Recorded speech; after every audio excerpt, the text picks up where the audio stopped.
America और NATO से दामन छुड़ा कर हो, ये ना हो कि स्टेजों पर बात और हो और जनाब टीवियों पर बात और हो, कौम को दिखाने के लिए बात और हो और रात के अंधेरे में एम्बेसियों के चक्कर लगे और कहा जाए ये तो हमारा एक दिखाने के लिए बयानिया है, वरना हम अमेरिका के खिलाफ नहीं है। बयानिए वो नहीं होते कि जो जनाब ताकत देखकर और जनाब कुव्वत देखकर बयानिए बदल जाए, बल्कि मेरे आका और मौला ने बताया बयानिए क्या होते हैं। जब हुनैन के मौके पर पासा पलटा तो मेरे आका और मौला सफेद खच्चर पर आगे तशरीफ लाए और अब मेरे आका और मौला ने फरमाया अनन नबियुल ला कज़िब अनल इब्न अब्दुल मुत्तलिब, फरमाया जो जानता है वो तो जान ले, जो नहीं जानता मैं हूं नबी, मैं आखिरी नबी हूं और मैं अपने अब्दुल मुत्तलिब का बेटा हूं। ये बयानिए वो नहीं है जो जरा ताकत देखकर और जरा जनाब प्रेशर देखकर बयानिए बदल लाए, बल्कि बयानिए तो वो होते हैं कि लबे बाम भी पुकारा, सरेदार भी सदा दी, मैं कहां कहां पहुंचा तेरी दीद की लगन में। बयानिया वो होता है जब पूरी उम्मत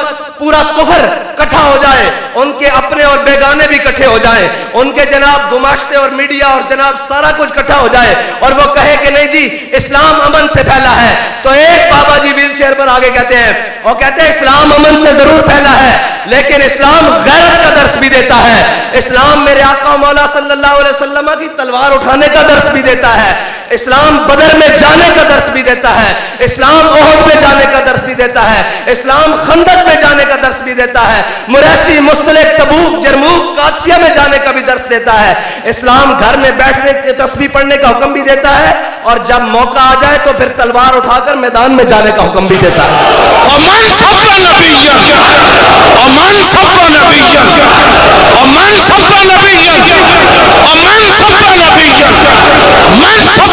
और इस्लाम के अमन का दर्स देने का वक्त और इस्लाम के मैदान में आने का वक्त ये भी बाबा जी बता कर गए हैं कि इस्लाम अमन का दर्स उस वक्त देता है जब बिलाल काबे की छत के ऊपर हो,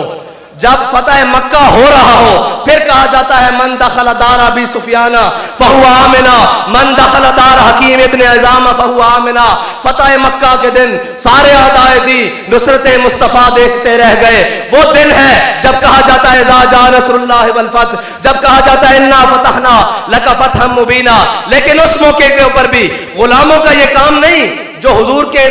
उम्मती हो उनका ये काम नहीं कि वो दुश्मनों को देखकर ढीली बात करें, बल्कि ये कहें अल यौम यौमुल मलहमा अल यौम तुस्तहल्लुल काबा। जब देखें वो मंजर, वो आज उम्रे कज़ा पर मेरे आका मौला को रोकने वाले, वो मेरे आका मौला को मदीने मक्के की गलियों में सताने वाले, वो उजरियां फेंकने वाले, वो बिलाल को काबे की गलियों में मारने वाले, वो हजरत सुमैया के टुकड़े करने वाले, वो हजरत खब्बाब बिन अरत के जिस्म में सुराख करने वाले, वो हजरत जनाब सुमैया के टुकड़े करने वाले, वो जनाब बिलाल को मारने वाले आज सामने खड़े हो तो फिर ये नहीं कि ढीली बात, काल यौम यौमुल मलहमा अल यौम तुस्तहल्लुल काबा, आज जंग का दिन है, आज तो काबे में भी बंदे काट के रख दिए जाएंगे।